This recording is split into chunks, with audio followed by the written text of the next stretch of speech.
ഇതെന്തോന്ന് കേശുവേ ഫാൻസി ഡ്രസ്സാ അല്ലടാ ഇതാരും ഓട്ടോ എടാ നീ ഓട്ടോ ഓടാൻ പോണോ കേശു ഡേ എനിക്കത് മനസ്സിലാവള്ള അമ്മായി ടക്കിനെ വണ്ടി കയറി എല്ലാം ഞാൻ വീട്ടിൽ ചെന്നിട്ട് എല്ലാരും കൂടെ നിൽക്കുമ്പോ പറയാം അല്ലെങ്കിൽ റിപ്പീറ്റേഷൻ വരൂലേ ഏറമ്മായി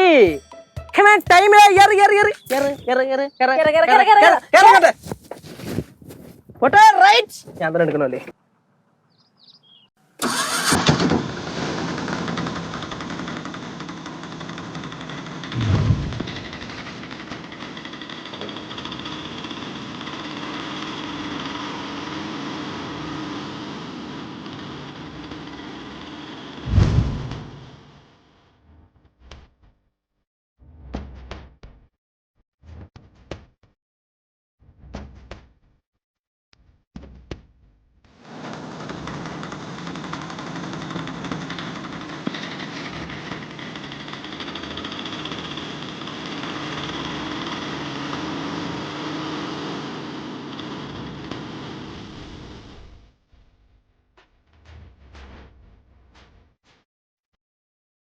ഹായ് കേശേട്ടൻ.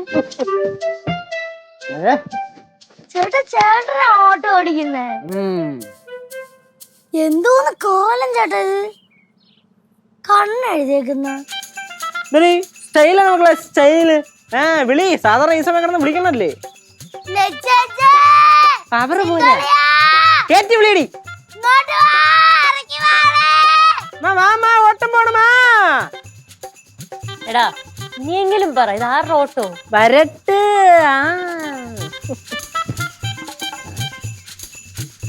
എന്ത് കോലേത്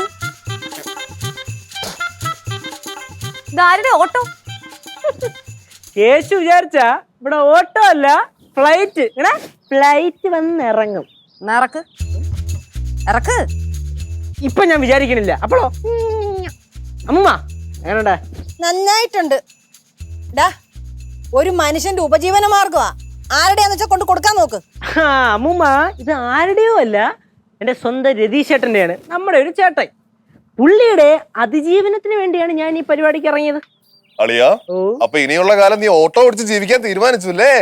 എന്തായാലും പഠിച്ച ജോലിയൊന്നും കിട്ടാൻ പോണില്ല, അപ്പൊ ഓട്ടോ ഓടിച്ചെങ്കിലും ജീവിക്കട്ടെ. അമ്മായി വേണ്ടേട്ടാ വേണ്ടേ. Don't underestimate the power of A common man's job. ഇല്ല പിന്നെ സാധാരണക്കാരന്റെ ജോലിയെ അവമാനിക്കില്ലെന്ന്. വേറൊരു കാര്യം ഞാൻ പറഞ്ഞേക്കാം കേട്ടല്ലേ. കേശു ഇപ്പൊ നിലവിൽ പഠിക്കുന്ന സ്റ്റേജിലാണ്, അതുകൊണ്ട് ഇപ്പൊ പഠിത്തത്തിൽ ഫോക്കസ് ചെയ്യും. ഇത് തൽക്കാലത്തിന് 10 ദിവസം നമ്മുടെ കൂടെ കാണും.